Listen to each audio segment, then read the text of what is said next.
Bienvenidos de regreso al foro Trámites del proceso de calificación en las diferentes instancias, organizado por la Junta Regional de Calificación de Invalidez de Santander.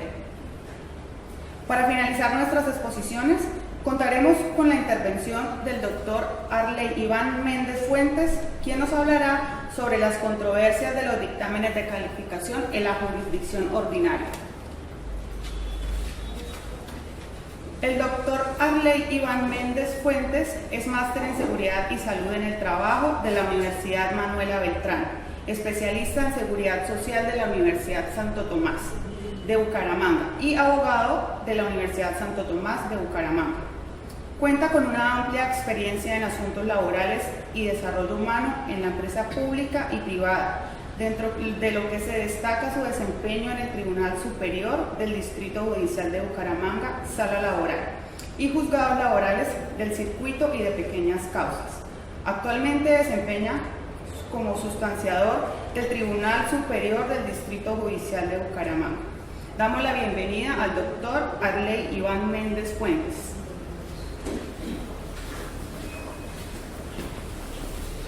Bueno, excelente día. Vamos a dar inicio a esta temática, una temática interesante y de por sí, como todos los asuntos en derecho, en algunos apartes espinosos. En esa medida, previo a iniciar, quiero hacer dos consideraciones de carácter preliminar. La primera es que lo que es los asuntos del derecho del trabajo y la seguridad social se encuentran cimentados sobre realidades sociales, es decir, son cambiantes, pueden variar. En segunda medida, y de la mano de la anterior, es que en asuntos de derecho nadie tiene una verdad consabida, en virtud de un principio que se llama el derecho viviente, la ductilidad del derecho. ¿Sí?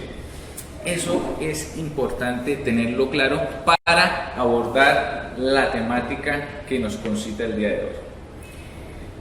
De por sí extensa, pero vamos a procurar condensarla y de una manera o abordarla los puntos esenciales, y lo vamos a hacer a través de tres ejes temáticos.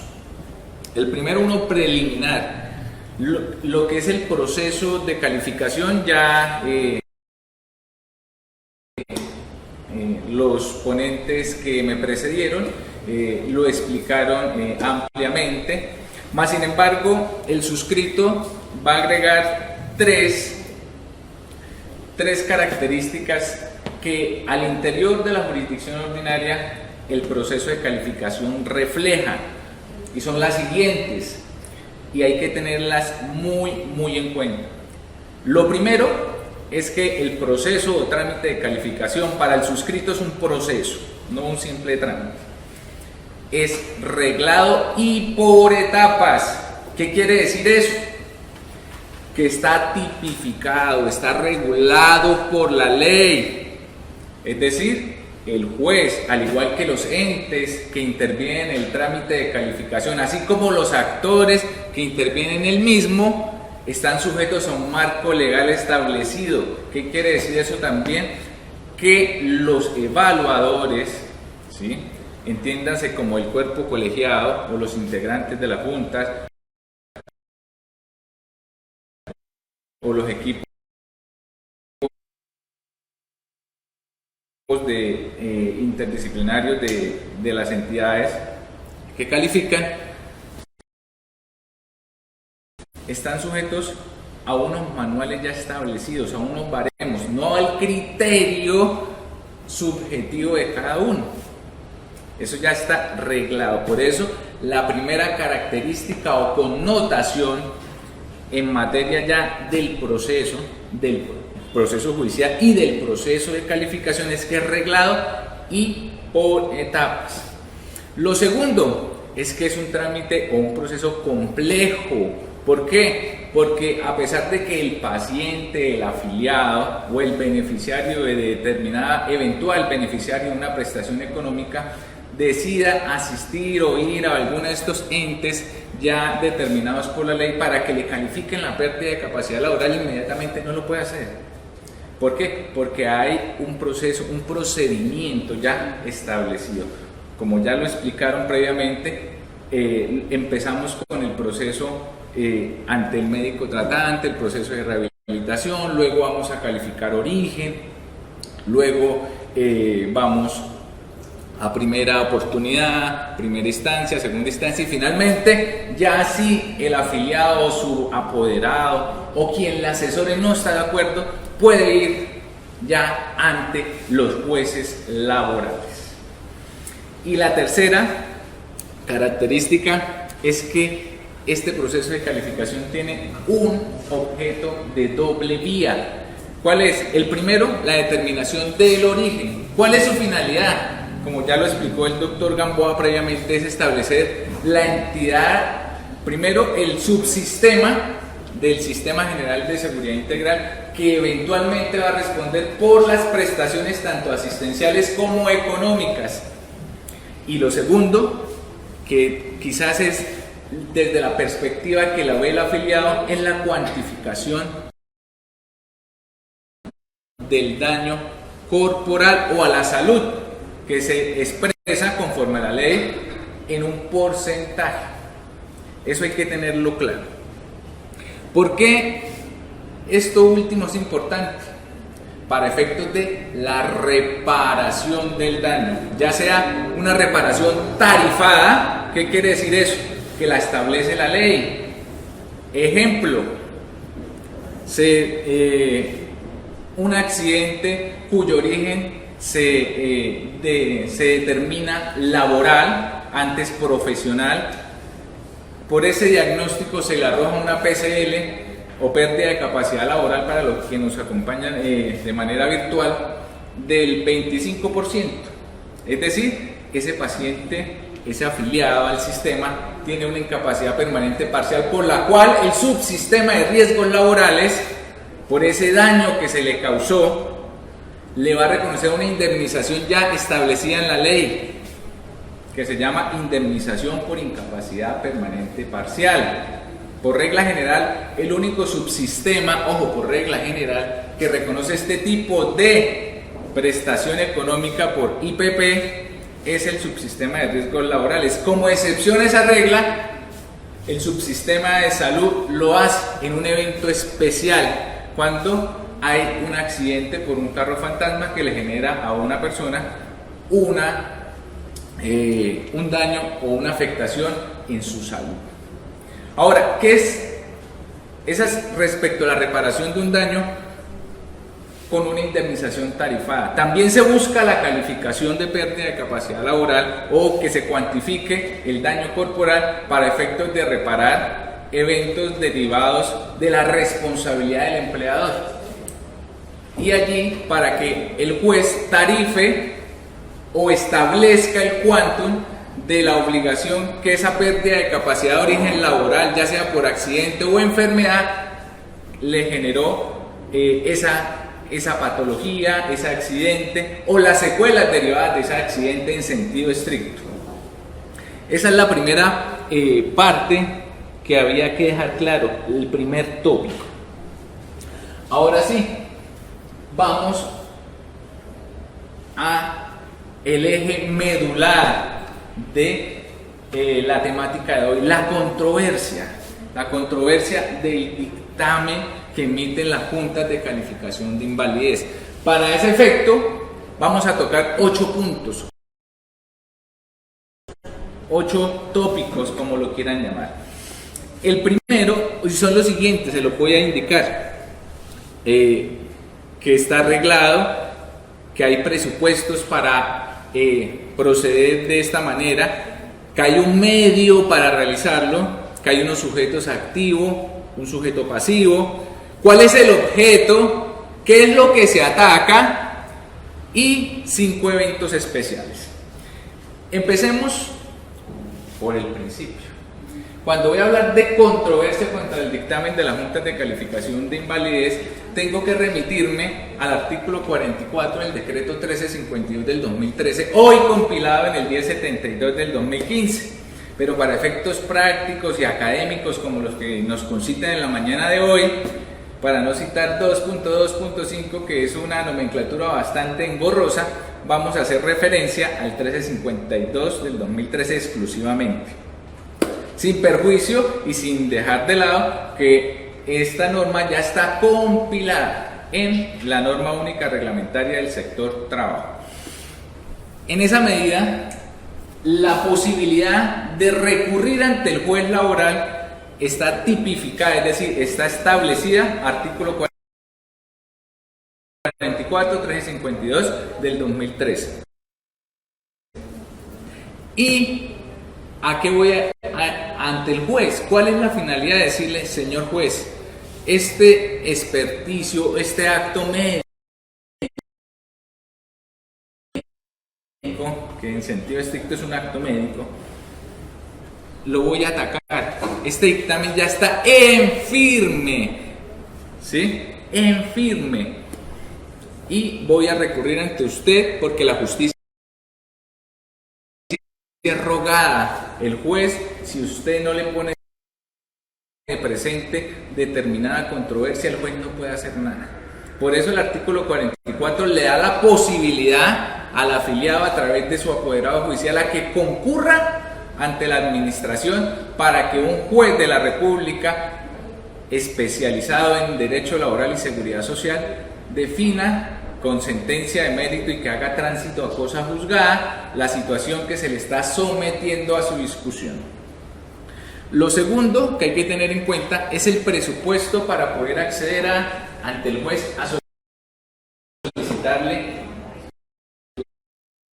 la controversia o la hoy llamada nulidad del dictamen, y es que haya un dictamen en firme. Si el dictamen no está en firme, ¿qué quiere decir eso?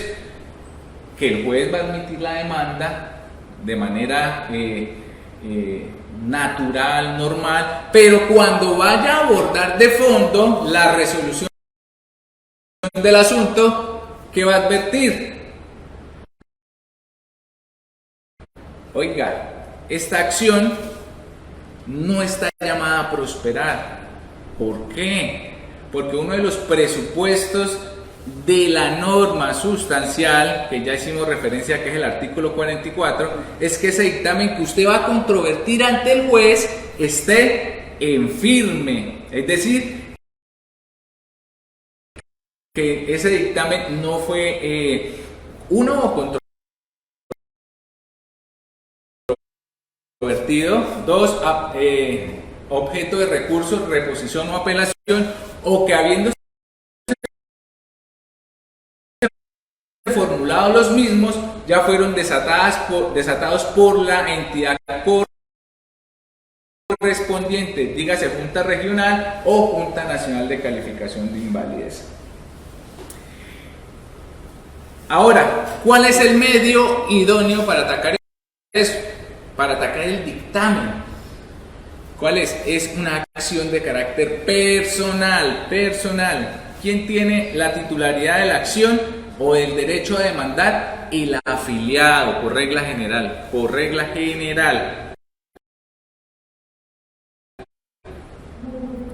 Ahora, ¿a través de qué? Una demanda ordinaria, no a través de un proceso especial, a través de una demanda ordinaria laboral. ¿Y a quién se va a convocar al proceso? Ya lo vamos a ver. Cuarto punto, el sujeto activo. ¿Quién puede demandar? El dictamen, la controversia, llamémoslo así, como lo dice la norma, no la nulidad. La controversia contra ese dictamen la pueden formular los sujetos descritos en el artículo 2 del 1352 del 2013. ¿Por qué? Porque son partes interesadas, fueron parte. ¿En qué?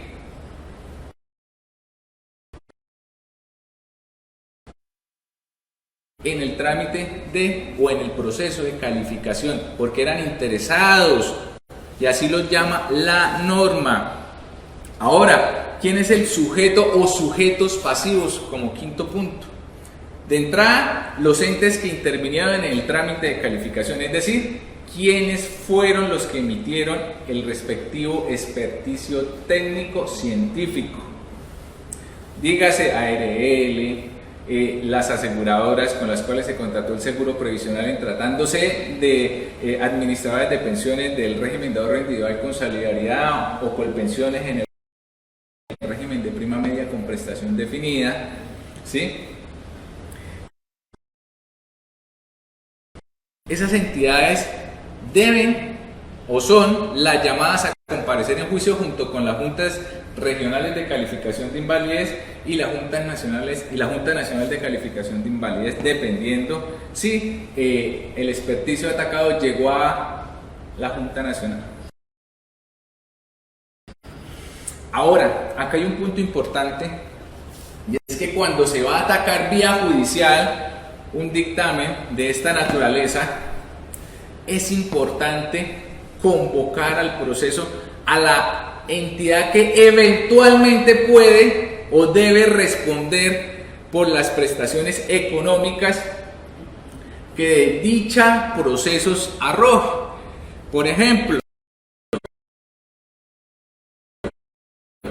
en un proceso ordinario laboral se discute o se pone en tela de juicio ante un juez ordinario laboral que el dictamen que emitió la Junta Regional y que fue confirmado por la Nacional y que arrojó que el paciente tenía una pérdida de capacidad laboral del 48%, es nulo en cuanto a la PCL, porque no es 48, es 50 o más. Eso es lo que van al proceso a discutir. Ahora,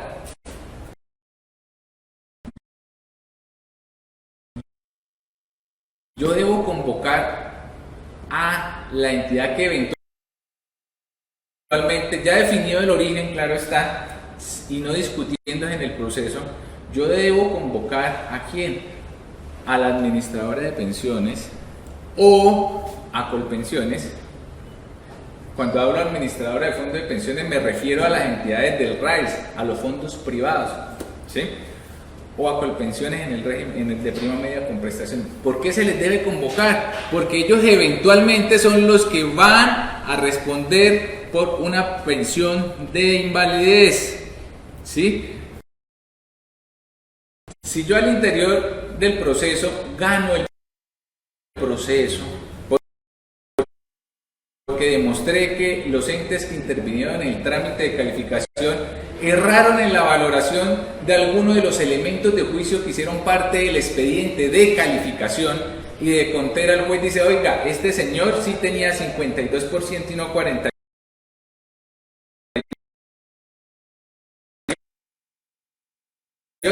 El dictamen es nulo en cuanto a la pérdida de capacidad laboral. Ahora, con esa sentencia, el afiliado, si no se convocó a la AFP o a Colpensiones, no puede ir a decirle Colpensiones o AFP, reconózcame el derecho, porque yo tengo las 50 semanas y tengo la diagnosticada y vía judicial una invalidez del 50% más. ¿Por qué? Porque esa sentencia no le es oponible. No le es oponible a la entidad que va a reconocer la prestación. De allí lo importante que tanto las partes como el juez se ocupen de integrar el contradictorio en debida forma. A guisa de ejemplo, y por cuestiones de tiempo, les invito a consultar la sentencia de la Corte Suprema radicación 44.073, con ponencia del doctor Fernando Castillo Cadena del año 2015, donde se expresa más ampliamente el supuesto que les estoy poniendo de presente. Doctor, ¿qué pena? La sentencia, claro, la 44.073 del 2015. Ponente doctor Fernando Castillo Cadena. Gracias. Sexto punto. ¿Cuál es el objeto del proceso? De este tipo de procesos ordinarios laborales. Lo es confutar, atacar vía judicial un dictamen emitido por quién, por un órgano o por órganos que hacen parte del Sistema General de Seguridad Social Integral. ¿Adscrito a qué? Al ministerio, a un ministerio. ¿Por qué se puede atacar ese dictamen? Los dictámenes que emiten las juntas de calificación de invalidez,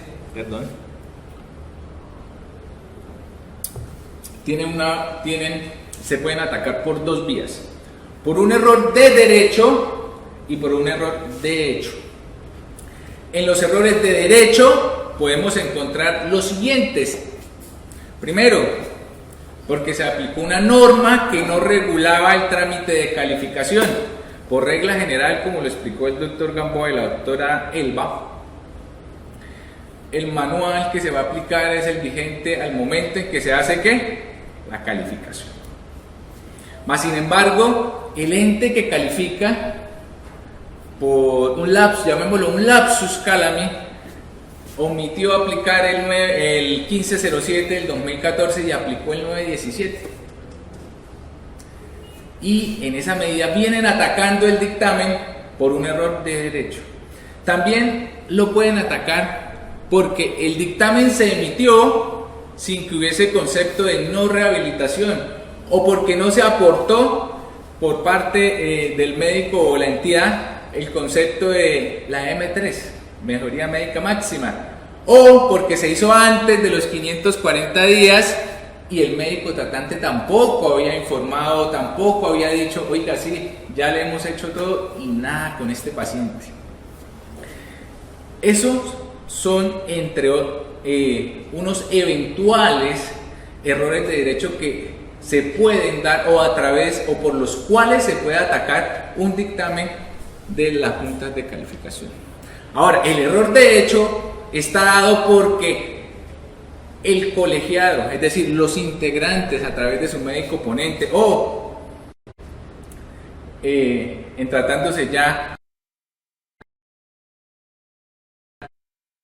de los que integran los comités o los evaluadores de las ARL, de las aseguradoras, yerran en valorar los elementos que hacen parte de ¿qué? Del expediente que ustedes tienen en sus manos cuando van a calificar. Y en esa medida le van a decir, señor juez, la Junta, al igual que la ARL y la regional y la nacional, yerran, porque conforme a la historia clínica, lo que yo padezco, según está diagnosticado, es una silicosis. Aquí ese ejemplo. Mas, sin embargo, cuando me evalúan y me califican las deficiencias, me están diciendo que yo tengo una amputación de un miembro superior derecho. Eso no tiene nada que ver con mi historia clínica. Señor juez, mire, los evaluadores se equivocaron. Hay un error de hecho, es decir, en la valoración de los elementos que conforman el expediente de calificación. Y ojo, tengan en cuenta eso. ¿Por qué? Porque el séptimo punto es importantísimo. ¿Qué se ataca?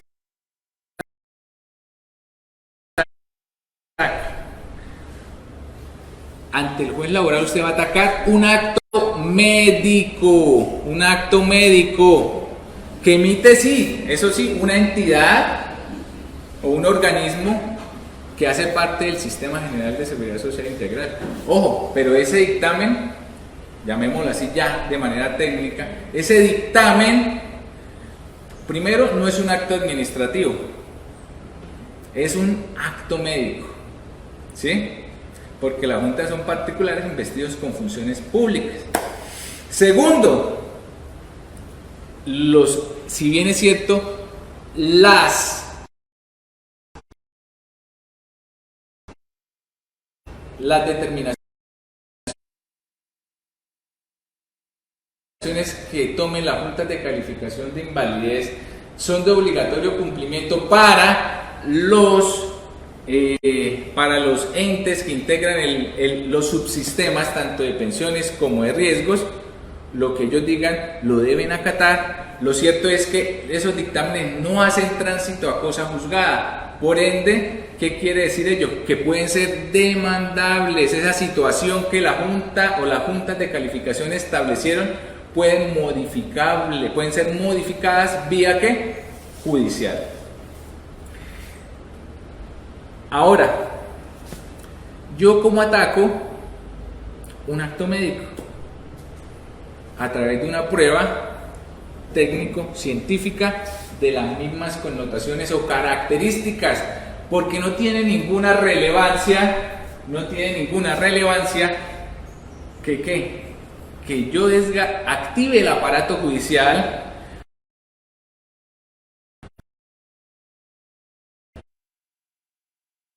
vaya y demande a la ARL, demande a la Junta Regional, demande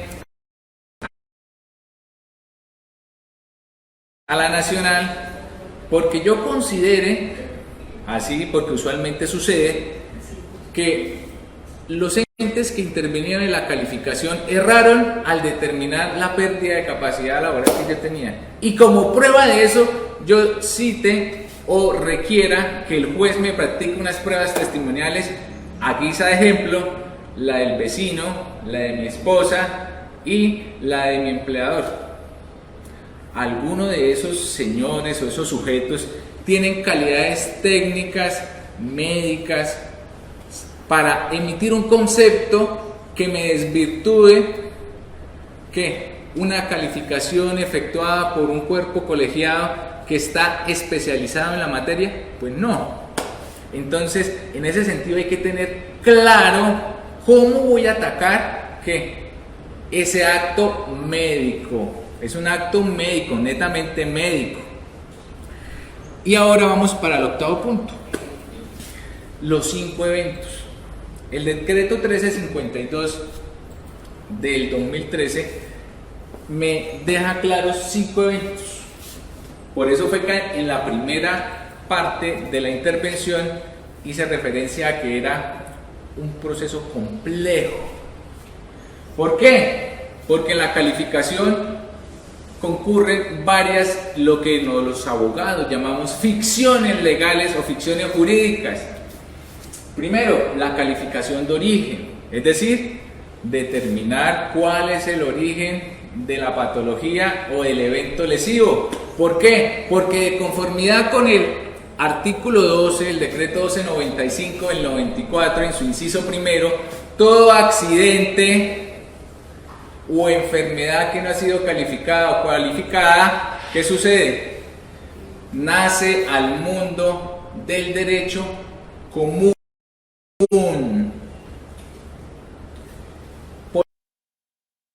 Por eso es de vital importancia calificar el origen del evento o la patología, y es lo que inicialmente se hace. Segundo, la calificación de la pérdida de capacidad laboral, es decir, establecer el daño o las secuelas que corporalmente se generaron en la humanidad del afiliado o el paciente. Luego, ya vamos a hablar, también la ley identifica y la jurisprudencia más en sentido estricto, y que es un punto, llamémoslo así, neurálgico, que es la calificación integral. Y aquí hay que hacer, el suscrito la divide en dos: la calificación integral en sentido estricto y en sentido amplio. ¿Sí?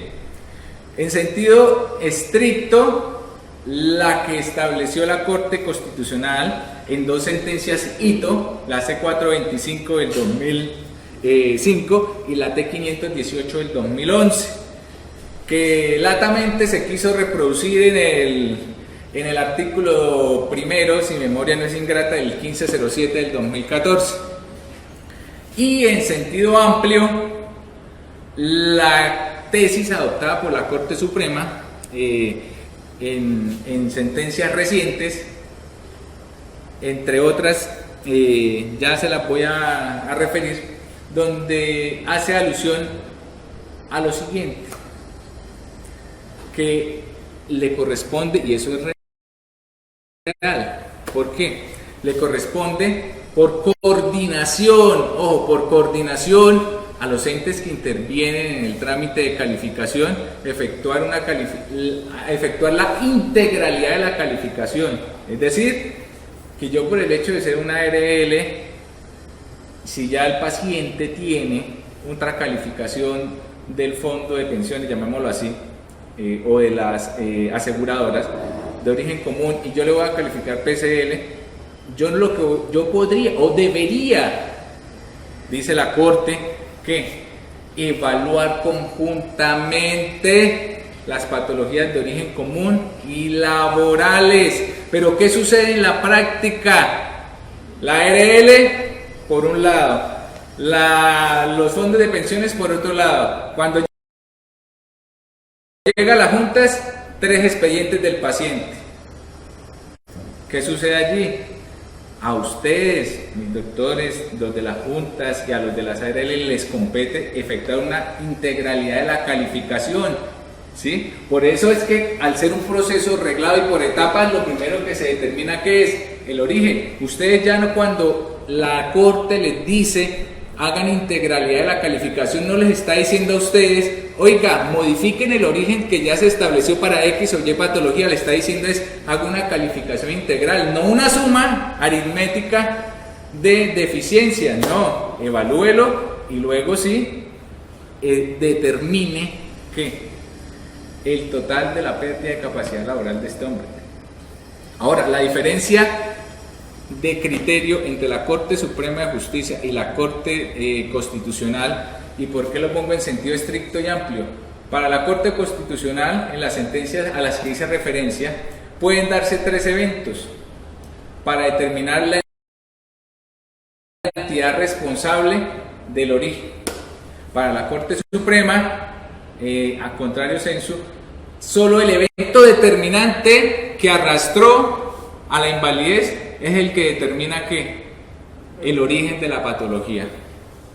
La Corte Constitucional, por el contrario, me establece 3 hipótesis, ¿sí? Que le corresponde a quién, a los evaluadores tenerlas claras y ¿qué? A aplicarlas. Otro evento, la revisión de la pérdida de capacidad laboral. Por regla general, cuando hay una pensión de invalidez se revisa ¿qué? Cada 3 años. Ahora, también es revisable en el sistema de riesgos cada año o antes si alguna circunstancia comprobada con historia clínica y demás devela que el paciente ha sufrido ¿qué? Una desmejoría, ha presentado una mengua en sus condiciones de salud significativa que pueda ser evaluada nuevamente. Perdón.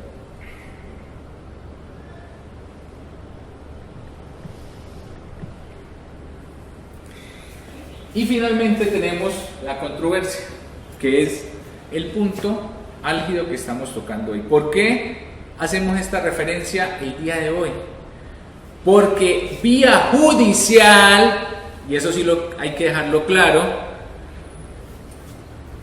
la parte interesada en dejar sin piso jurídico un dictamen de juntas de calificación de invalidez va al proceso no a controvertir ese dictamen por un error de derecho o de hecho que haya incurrido el evaluador. Lo que está pretendiendo o están haciendo ahora, y es una realidad, es que van al proceso a que en el proceso judicial se les revise la pérdida de capacidad laboral.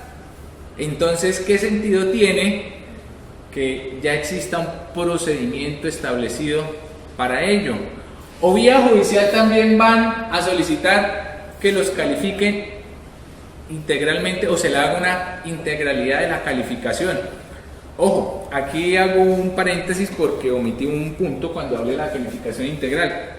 Conforme a la doctrina de los órganos de cierre, tanto constitucional como de la justicia ordinaria en su especialidad laboral, para que exista calificación integral, la suma de ambas patologías, tanto común como laboral, debe arrojar a lo mínimo un 50%. Si no lo hay, no podemos estar frente a una calificación integral. Ese punto lo omití y les pido excusas. En esa medida hay que dejar claro ello, estos 5 puntos, esos 5 ficciones legales. ¿Por qué? Porque el juez, tanto como las partes, tienen que estar atentos, porque si usted va a un proceso judicial a decir que la Junta erró porque aplicó una norma X o porque valoró mal la prueba,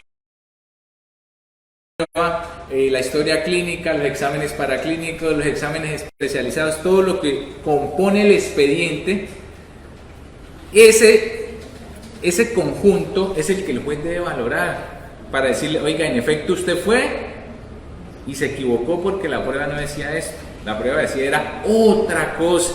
Pero ¿qué se advierte hoy por hoy en los procesos judiciales? Que van a solicitar es la revisión de la pérdida de capacidad laboral o a pedir que se califique integralmente. Y eso tiene unas consecuencias nefastas y se la puedo explicar a grosso modo. Respecto a la revisión, se puede hacer extraproceso.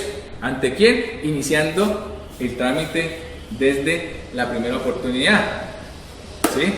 Salvo que presentada la solicitud de revisión, pasado el término que regla la norma, la entidad encargada de ello no lo haga, por lo cual se podrá acudir directamente a la regional de calificación de invalidez, pero no lo hacen.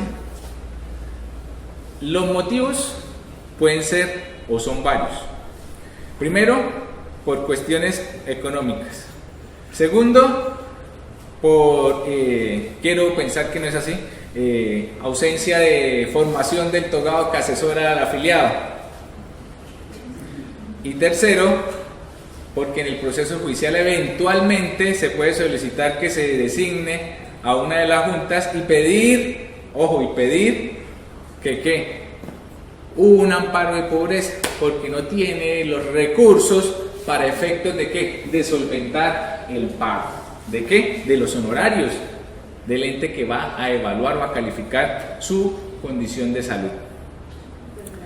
Ahora, también hemos visto que se va al proceso supuestamente a solicitar la controversia del dictamen, pero realmente cuando piden la prueba o la aportan, le dicen, mire, lo que pasa es que la Junta se equivocó porque no me evaluó esta patología que era de origen laboral o era que esta de común. ¿Y eso qué tiene que ver con la controversia? Si en el expediente aparece que es el elemento o el insumo con el que cuenta el evaluador cuando dicta el dictamen, y ahí no reposa nada de lo que usted me viene diciendo, señor demandante. Y con todo y ello le dicen, mire, o la otra que hacen es la siguiente: controversia contra el dictamen, la Junta se equivocó por esto, y aparte evalúeme las nuevas patologías que tengo con esta historia clínica de aquí en adelante. ¿Qué implica? Con el agravante que le dicen, pero yo solo estoy controvirtiendo la pérdida de capacidad laboral, no me modifique el origen o ¿qué? La fecha de estructuración. Cuando en una revisión, cuando sucede eso, como excepción a la regla, sí lo puede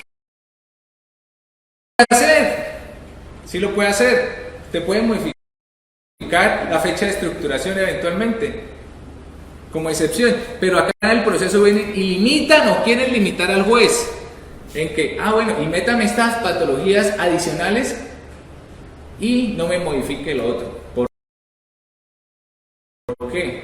Porque le va a afectar tanto para efectos de reconocimiento pensional como económicamente en el retroactivo. Ahora, eso también tiene otro agravante, que eventualmente si el perito, ¿qué sucede? El perito encuentra que con esas nuevas patologías, y pensemos que adicionó una de origen laboral, en efecto ese paciente tiene una invalidez, ¿qué va a arrojar? Uno, me va a cambiar el origen, porque me va a decir la de arrastre fue laboral. Bueno, pero en el proceso no se convocó a la entidad que eventualmente es la garante de esa prestación. Vamos a adelantar todo un proceso que no va a tener un efecto práctico en la realidad, porque la entidad, la ARL, le va a decir: qué pena, lo que se resolvió allá no es oponible a mí porque yo no fui convocado al proceso. Segundo evento o consecuencia de ello, que va a haber una repercusión económica para la entidad que va a reconocer el derecho eventualmente. ¿Por qué? Porque no se le permitió que se le corriera la fecha de estructuración, en tratándose, en este caso, del sistema de pensiones, porque en el de riesgos yo no necesito semanas para efectos de consolidar el derecho.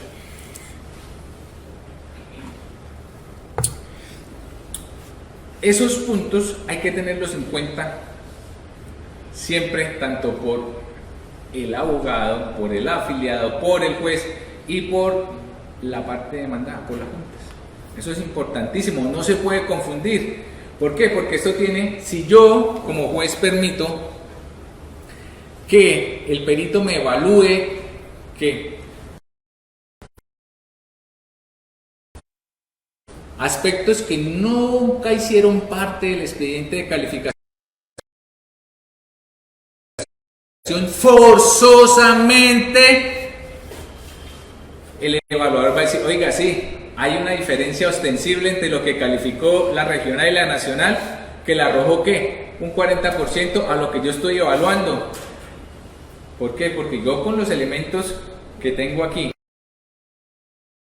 que es los insumos del expediente que estuvo en las juntas y lo que me llegó al proceso, el demandante o el paciente, llamémoslo así, me lo va a modificar.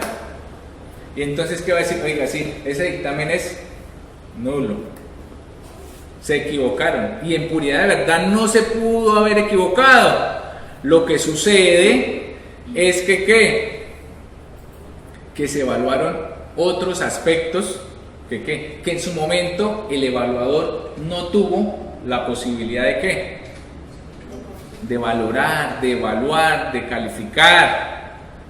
Y en esa medida a esos tópicos deben estar atentos las partes en el proceso y el operador judicial sobre todo. Ese es el segundo de los ejes que les tenía para compartir. Ahora vamos al punto final, que es lo más importante en este tipo de procesos, que es la prueba. La prueba. Por regla general en este tipo de negocios, ojo, por regla general, como todo abogado cuando habla de regla general, quiere decir que hay una excepción a la regla. Por regla general, la carga de la prueba en estos procesos de controversias de dictamen, de juntas de calificación, está en cabeza del demandante. ¿Por qué? Porque aquel es el que persigue que se le aplique el efecto jurídico de la norma que le ruega al juez que le aplique. En esa medida hay que recordar, como lo vimos, que lo que se ataca es un acto médico. De contera, la prueba tiene que ser de connotaciones similares que lleven al juez ¿a qué? Porque el juez no es un médico. Que lleven al juez al convencimiento de que ese equipo interdisciplinario, ese cuerpo colegiado, se equivocó, ora cuando determinó que era de origen laboral la patología, ora cuando estableció una pérdida de capacidad laboral del 50 o más. Tiene que, la prueba que se le presenta al juez tiene que ser concreta, puntual, y en esa medida, si bien es cierto, en materia laboral hay libertad probatoria, lo cierto es que la prueba tiene que ser de carácter técnico y científico. Vuelvo, insisto, prueba testimonial de los vecinos, de la mamá, del papá, oiga, si es que le duele la pierna, oiga, si es que le duele la cabeza a raíz del accidente. Esa es una prueba superflua, impertinente, inconducente, de cara a atacar ¿qué? El dictamen. Ahora, la prueba, cuando se está atacando un error de derecho, es simplemente decirle al juez, mire, la ley dice esto, mire lo que hicieron acá, me aplicaron un baremo que no era, yo hago parte de un régimen exceptuado o especial de los del 279 de la ley 100 del 93 y me aplicaron un baremo que no es el mío, por ejemplo con los del FOMAC. Mire, me aplicaron, fue 1507 y a mí me interesa que me aplique el baremo del FOMAC y no me lo aplicaron, por ejemplo, ¿sí? O con los de las fuerzas militares, que son baremos un poco más laxos, llamémoslo así, en la medida que no se sujetan en su integridad a las 4 leyes de la baremología, y en esa medida hay que tener claro ello.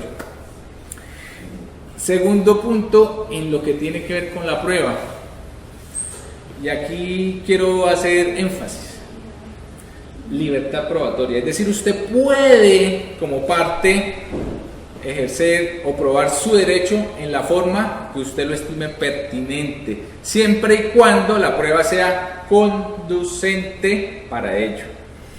Ahora, cuando hablamos de pruebas hay oportunidades. ¿Oportunidades para qué? Para aportarla. Por ejemplo, cuando usted en un proceso judicial quiere hacer valer un elemento y que se le dé la connotación de prueba, si usted es la parte demandante, tiene que, en primer lugar, allegarlo con la demanda. Segundo, o en segunda oportunidad, con la reforma a la demanda. Ahora, en tratándose de desvirtuar un dictamen de las juntas de calificación o de un ente que intervenga en el trámite de calificación, la parte demandante puede hacer uso de dos herramientas: del dictamen de parte, ¿sí? 227 del Código General del Proceso, o del dictamen judicial, es decir, el que se practica al interior del proceso. Ahora, aquí hay dos puntos importantes respecto al dictamen judicial, es decir, Juan Pérez demanda a la Junta Regional y en su demanda solicita que el juez decrete como perito a la Junta X. Lo que sucede aquí es lo siguiente, estimados oyentes, conforme al artículo 51 del Código Procesal del Trabajo y la Seguridad Social, el juez puede decretar o no el peritaje, si lo estima pertinente.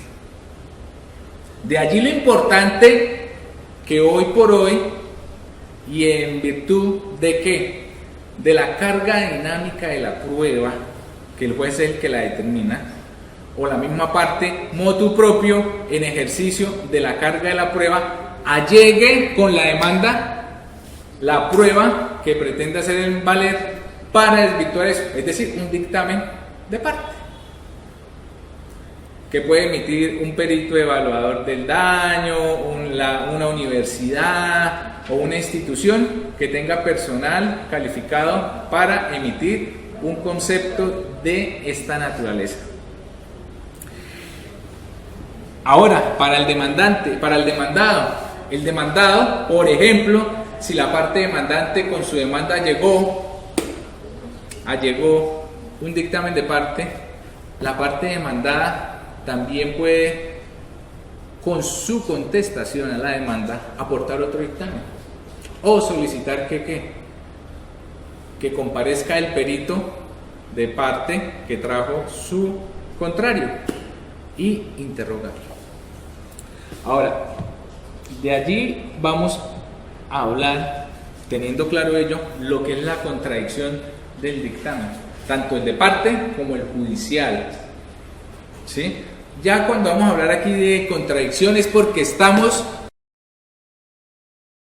en el proceso y al interior del proceso la parte allegó un experticio técnico o el juez decretó de oficio o por solicitud de parte un perito. Y aquí quiero hacer claridad en lo siguiente: lo que es el peritaje en el Código Procesal del Trabajo, si bien está regulado, artículos 51 y 77, su regulación es laxa, es escasa. ¿Por qué? Porque no establece término de traslado, tampoco ni regula lo relativo a la contradicción, es decir, cómo me opongo yo al dictamen que trajo la otra parte o al que se aporta, o el dictamen judicial. ¿Cómo me opongo yo? El Código Procesal del Trabajo no lo regula. De allí que por disposición del 145 del Código Procesal del Trabajo debamos recurrir al Estatuto Adjetivo General, es decir, al Código General del Proceso. Y el Código General del Proceso sí regula esos aspectos. Y allí es donde de pronto a muchos laboralistas, si me están escuchando, no les va a gustar, porque el Código General del Proceso en estos aspectos se armoniza y tiene una sinergia importante en esto. Aquí se articulan, se llena, se complementa, porque sí me regula esos aspectos. Y en esa medida,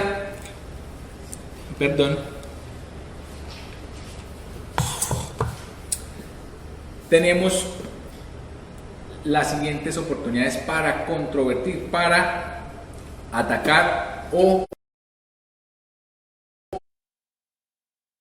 confutar ese experticio.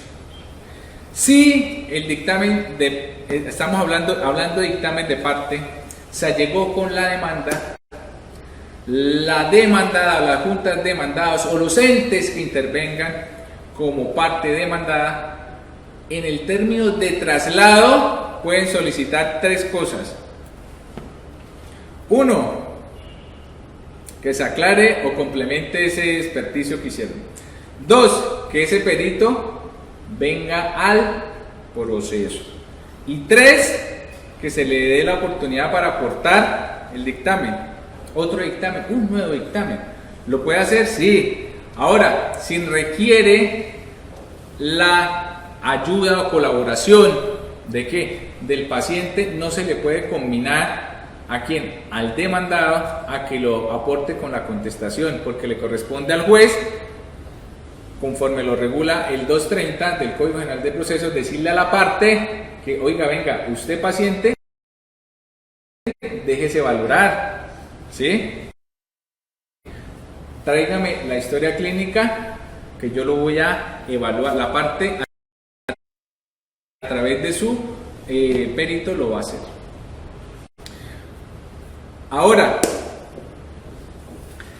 cuando hablamos de dictamen judicial, podemos encontrar dos eventos: el que el juez decreta de oficio, es decir, el que el juez motu propio dice, oiga, la parte demandante y la demandada no hubo actividad probatoria acá, pero yo tengo una obligación con la administración de justicia y es hallar la verdad procesal, y para tal fin, para tener mejores elementos de juicio, voy a decretar valga la redundancia, una prueba oficiosa y voy a citar como perito a la Universidad Nacional, por ejemplo. Y los honorarios van a estar a cargo de X o Y. Ahí es libertad del juez. Es el juez, motu propio, quien en sus calidades de director del proceso lo puede hacer. Y también está hablando de dictamen judicial, en función de quien lo solicita, el dictamen judicial solicitado por alguna de las partes, que vuelvo, insisto, conforme al 51 del Código Procesal del Trabajo y la Seguridad Social, es potestativo del juez si lo decreta o no, si lo estima pertinente. En esa medida, mis doctores, espero me hayan entendido los asuntos que les expuse, es decir, la controversia, es decir, demandar un dictamen emitido por las juntas de calificación de invalidez implica accionar el aparato judicial, ¿sí? Presentar una acción ordinaria, convocar al proceso a los entes que intervinieron en el trámite de calificación y eventualmente ¿a quién? A los que van a responder por las prestaciones económicas, que yo lo que voy a demandar en sentido estricto, lo que voy a atacar allí es que un acto médico. Y como voy a atacar un acto técnico científico, si bien es cierto hay libertad probatoria, la prueba que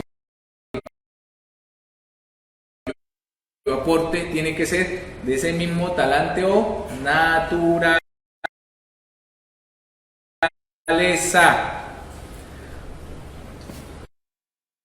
Otro aspecto a sintetizar al proceso conforme al artículo 44 del 1352 del 2013, voy a controvertir ese dictamen por errores de hecho o derecho, por regla general, ¿no? Pero vuelvo y les pongo de presente que en la práctica se han advertido que se va a revisar la pérdida de capacidad laboral o a buscar una calificación o una integralidad de la calificación, ¿sí?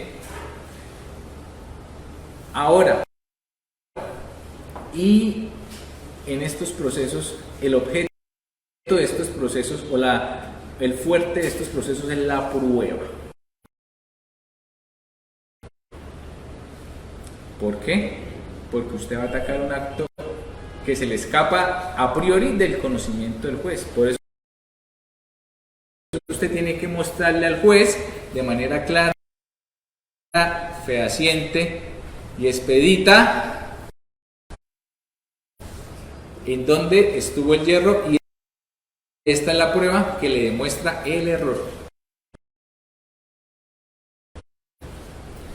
Y que hay unas oportunidades procesales para solicitar, decretar y practicar la prueba que pretende hacer valer dentro del proceso. Entonces, mis doctores y los que comparecen aquí, muchas gracias. Es un tema extenso, intenté sintetizarlo en el menor tiempo posible. Muchas gracias.